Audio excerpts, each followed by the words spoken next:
एक बार की बात है कि एक कौवा ये सोच सोचकर बहुत दुखी हो रहा था कि सभी पक्षियों में मैं सबसे ज्यादा कुरूप हूँ। ना तो मेरी आवाज ही अच्छी है और ना ही मेरे पंख सुंदर हैं। मैं काला कलूटा हूँ। ऐसा सोचने से उसके मन में हीन भावना भरने लगी और वह दुखी रहने लगा। एक दिन कौवा एक पेड़ पर शांत भाव से बैठा हुआ था। तभी एक बगुला कौए के पास आया और बोला, मित्र तुम मुझे उदास लग रहे हो। इस उदासी का क्या कारण है? बगुला की बात सुनकर कौवा बोला, मित्र तुम कितने सुंदर हो। गोरे चिट्ठे हो। तुम्हारे पंख एकदम सफेद हैं।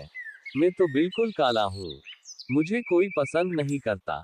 मेरा तो जीना ही बेकार है। अपनी प्रशंसा सुनकर बगुला बोला, दोस्त मैं कहाँ सुंदर हूँ। मुझसे सुंदर तो तोता है।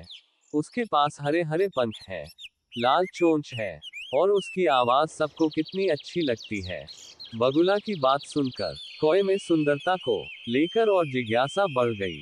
कौवा भागा भागा तोते के पास पहुंचा और बोला, तोता भाई तुम बहुत सुंदर हो। तुम्हारे हरे हरे पंख लोगों का मन मोह लेते हैं। तुम तो बहुत खुश रहते होंगे। कौए की बात सुनकर तोता बोला, हाँ दोस्त मैं बहुत खुश रहता था। लेकिन जब मैंने मोर को देखा तो मेरी खुशी पूर्ण हो गई और तब से मैं बहुत दुखी हूँ। क्योंकि मोर बहुत सुंदर होता है। मोर के पंख कितने रंगीन और चमकीले होते हैं। मोर जब नाचता है तो सबका मन मोह लेता है। तोते का जवाब सुनकर कौवा मोर को ढूंढने लगा, लेकिन जंगल में कहीं मोर दिखाई नहीं दिया। कौए ने जंगल के पक्षियों से मोर के बारे में पूछा। जंगल के पक्षियों ने बताया कि सभी मोरों को चिड़िया घर वाले पकड़ कर ले गए हैं। सभी पक्षियों की बात सुनकर कौवा चिड़िया घर पहुंचा। वहां देखा कि सभी मोर एक पिंजरे में बंद हैं। कौवा उन मोरों के पिंजरे के पास जाकर एक मोर से बोला, तुम बहुत सुंदर हो और मुझे देखो मैं कितना कुरूप लगता हूँ। सुंदरता की बात सुनकर मोर रोने लगा और कौवे से बोला, शुक्र मनाओ दोस्त कि तुम सुंदर नहीं हो, तभी तुम आजादी से घूम रहे हो। यदि तुम सुंदर होते तो तुम भी मेरी तरह किसी पिंजरे में बंद होते। दूसरों से तुलना करके दुखी होना बुद्धिमानी नहीं है।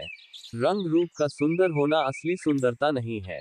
असली सुंदरता तो हमारे अच्छे कर्म और विचारों से इसीलिए अपने रंग रूप को देखकर दुखी मत रहो। प्रकृति ने जो हमें जीवन दिया है उसे अच्छी तरह से जीना चाहिए। कैसी लगी यह कहानी? कहानी सुनने के लिए बहुत बहुत धन्यवाद।